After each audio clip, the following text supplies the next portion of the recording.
How much will you pay me to betray Jesus to you?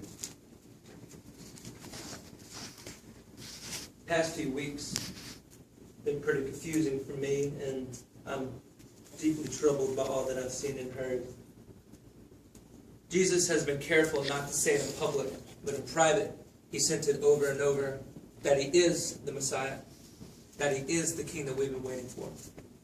We all believe that a Messiah is going to come and save us from Roman oppression. That's not going to happen peacefully or confidently. This Messiah is going to have to be a powerful and a commanding king, a warrior. If Jesus is the Son of God, then there's no doubt he has the power. He can wage any battle necessary, and with God on his side, he will win. But he needs to get started. Like the others, I've followed Jesus for about 3 years. I've seen him perform many miracles, heal the sick. I've heard him preach about the kingdom of God, and it all sounds so real and so true. We love him. I've seen him confront the Pharisees and the religious leaders about Jewish law and about what God truly expects from those who love him. But it's all just words, words, words. He keeps debating with the Pharisees, but he's not doing anything to get rid of them. He's just upsetting them. And now they've begun to talk about killing him. He talks about the flowers in the field and how God cares for the smallest birds, and they're talking about killing him. It's like he doesn't even understand what's going on around him. He doesn't seem prepared to defend us or himself against the Romans or the Pharisees. Is he the Son of God? I can't decide. He's certainly not the king I thought he was going to be. I love him and I believe him, but he's not taking any action. He's just sitting back and talking about his path to the cross, which I don't understand at all. Maybe if I help the Pharisees try to capture him and take him into custody, then he'll be forced to act to protect himself and us.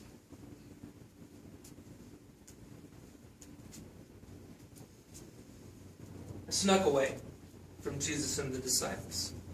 And I went to the temple guard, who took me to high priest Caiaphas, who was more than happy to pay me 30 pieces of silver to betray Jesus. But it just didn't seem right. And I couldn't think about that.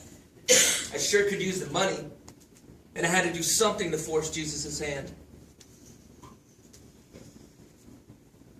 At dinner that night, Jesus' behavior was a little more odd than usual. He said this was our last meal together. He mentioned something about his body being the broken bread and his blood being the wine. And then he scared everybody in the room, especially me, when he said he knew one of us had betrayed him.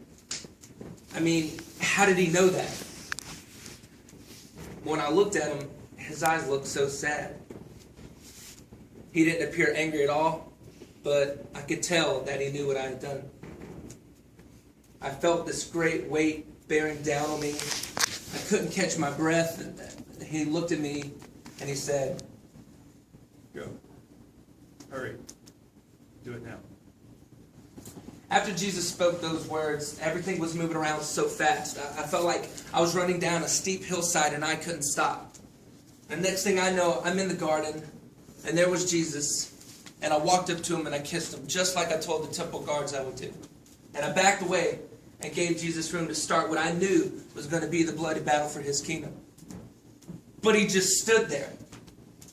Peter pulled out a sword, cut off a man's ear, and all Jesus did was scold Peter about living and dying by the sword. Jesus even killed the man's ear. Then the Pharisees grabbed Jesus and led him away. And just like that, it was done. It wasn't until then that I realized that Jesus was now in the hands of his own worst enemies.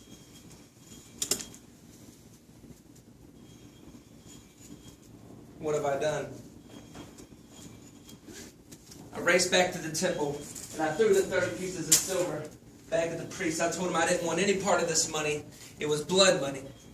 And he just laughed at me and told me that it was my own fault. I had to deal with it.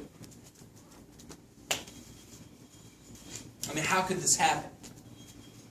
I was certain that Jesus was going to take on the role that he was supposed to, that we all had expected him to. But it didn't necessarily go that way. And now, I can't run far enough. I'll never be able to hide. And I can't live with what I've done.